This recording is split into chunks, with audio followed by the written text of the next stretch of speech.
Mesdames, Messieurs, chers collègues, il y a 6 ans, lors du premier forum des enseignants innovants, les mots innovation, les mots pédagogie étaient des termes décriés.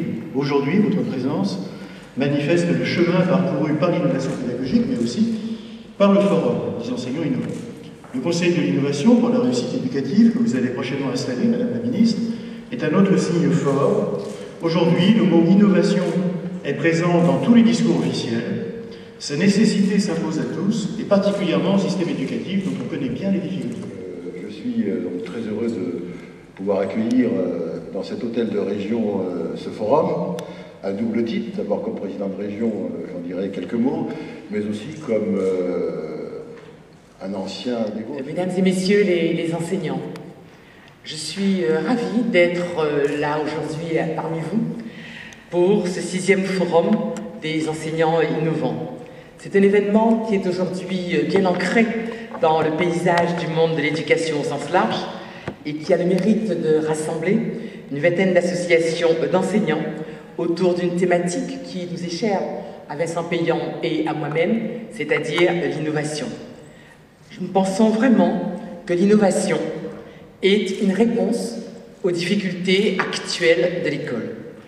Innover, changer, créer, introduire quelque chose de nouveau, c'est une manière d'interroger les pratiques au sein de l'éducation nationale, de mettre en place des fonctionnements nouveaux, capables de répondre aux défis de l'école d'aujourd'hui et de demain.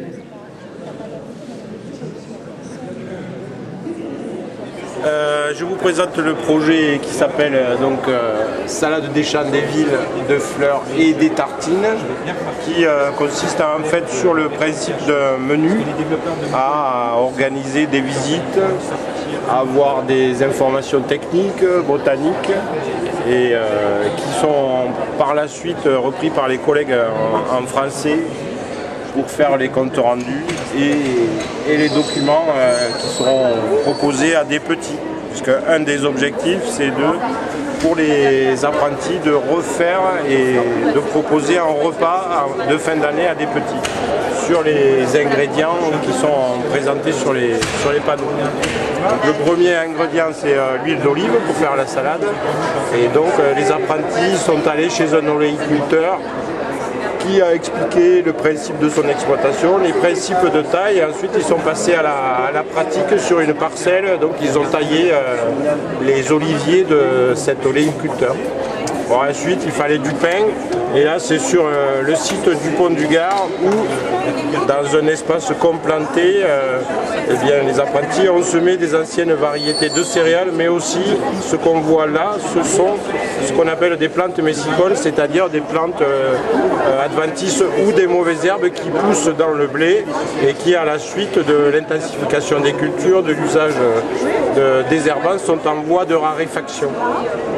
Et ensuite, on est allé voir quelqu'un qui utilise ces anciennes variétés de blé pour en faire du pain avec ce qu'on appelle un paysan boulanger. Et enfin, sur le site du CFA, eh bien, dans le tunnel qu'on voit là, la serre tunnel, les apprentis ont semé des espèces qui sont utilisées depuis très longtemps pour faire des salades sauvages. Et donc, le fait de les semer, de les cultiver, ça permet plus facilement de les déterminer. Donc, bon, la plupart, pour les jardiniers, ce sont des mauvaises herbes, mais on peut les consommer en salade. Et ensuite, après avoir identifié, semé en plein champ ici ou semé dans le tunnel là, on les a utilisés pour faire une salade qu'on voit ici, dans laquelle qui est composée d'une vingtaine de sortes de plantes. On peut distinguer quelques fleurs. Bon, il y avait des fleurs de souci des champs, d'autres fleurs. Donc, une salade. Ensuite, là, on voit un apprenti qui est en train de cuisiner ce qu'on appelle une bourgouillade, qui est en fait une omelette d'herbe. Il y a plusieurs déclinaisons de ces bourgouillades qui peuvent être soit des sortes d'épinards avec des œufs durs. Bon, on utilise des coquelicots et d'autres plantes, mais là ils ont fait une sorte d'omelette. Et enfin, ce qu'on voit ici, là, c'est la déclinaison d'une recette romaine à base de fromage, de gnocchman, parce que les Romains utilisaient, là c'était plutôt des maquereaux ou des sardines, sur le même principe de conservation que font les Asiatiques. Voilà, donc on les voit ici préparés et après dégustés. Et enfin, pour terminer,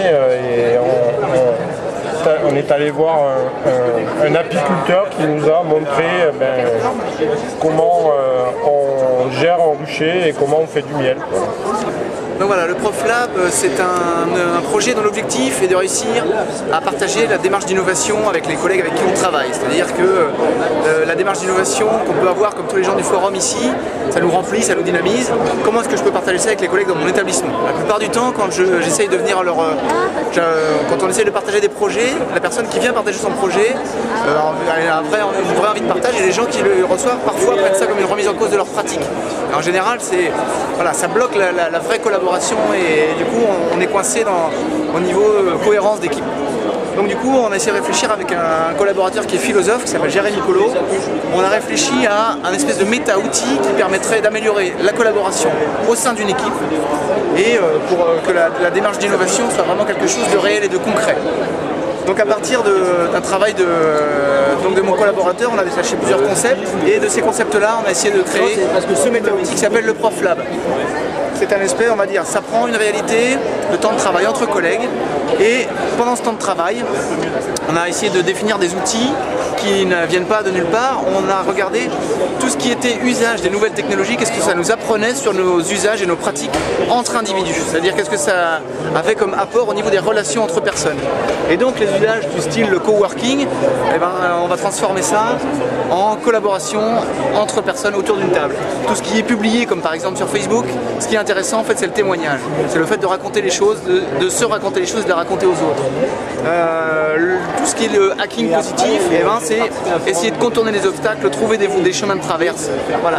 La sérendipité, c'est-à-dire le fait de chercher quelque chose sur internet et de finalement trouver autre chose. Comment est-ce qu'entre collègues on peut aussi se rendre disponible à l'inconnu d'une certaine façon. C'est-à-dire, on ne sait pas exactement où on va arriver, mais parfois ça nous permet d'être disponible et de trouver des choses auxquelles on ne s'attendait pas. Voilà, le côté open source aussi, le fait de pouvoir mettre à disposition des autres des projets pour que les autres se les approprient et que ça évolue. Et puis l'idée de bêta-tester aussi, c'est-à-dire qu'on propose des projets aux autres, on sait qu'ils ne sont pas finis, on leur demande justement de les tester pour identifier les points de blocage. Voilà. Alors c'est une classe d'élèves dysphasiques, ce sont des enfants qui ont des troubles du langage oral, en expression ou en compréhension, pour lesquels on a mis en place une classe dans une école ordinaire afin de mettre des passerelles dans les matières dans lesquelles les enfants ont le moins de difficultés. Donc ça permet par exemple à certains élèves d'aller en sciences et de revenir avec moi pour les maths ou le français. On a mis en place aussi des adaptations au niveau des supports, du matériel et du mobilier qu'on a dû créer ou emprunter à d'autres handicaps, parce que pour la dysphasie ça n'existe pas.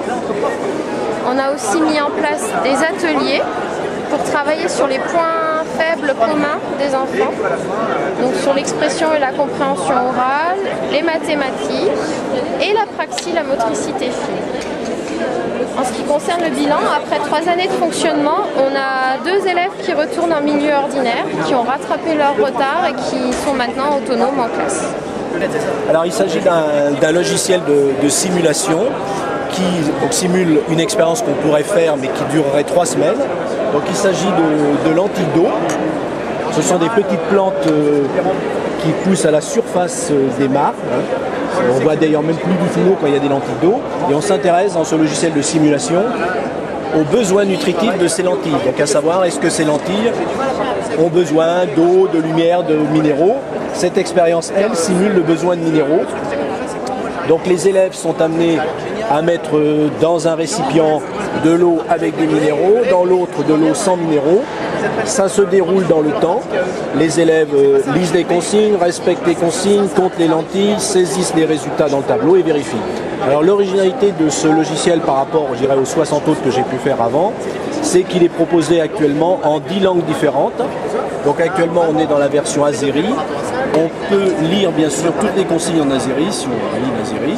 Et il y a la possibilité également d'écouter la langue. Et on peut basculer comme ça, actuellement sur 10 langues. Le titre du projet, c'est le tour du monde des langues. Donc actuellement, j'ai un certain nombre de pays qui sont ici. Le but, donc là ça couvre déjà 3 milliards d'habitants qui peuvent donc consulter et lire.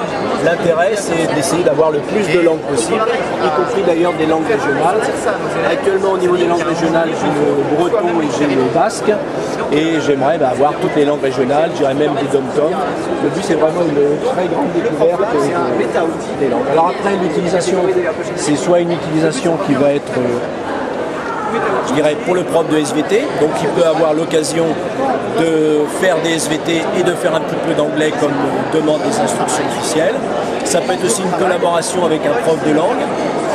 Pour des élèves de 6e, c'est une première approche des langues qu'ils seront peut-être amenés à choisir en 4e, donc ils peuvent actuellement voir de l'italien, de l'allemand, de l'espagnol, donc pourquoi pas une collaboration avec les profs de ces langues-là, pour les aider dès la 6e à avoir une petite idée de la langue qu'ils choisiront un peu plus tard. Donc un projet collaboratif d'écriture à plusieurs mains, donc 35 classes de toute la France qui ont participé à ce projet, travail par groupe de 5 écoles. Chaque enfant a vu les 5 parties de 5 contes différents. À l'arrivée, 3 supports, un livre papier, où il y a un concours sur les couvertures de livres, où ils peuvent gagner vidéoprojecteurs et appareils photo numériques, et puis 7 livres audio numériques, et enfin une application pour les iPads et tablettes.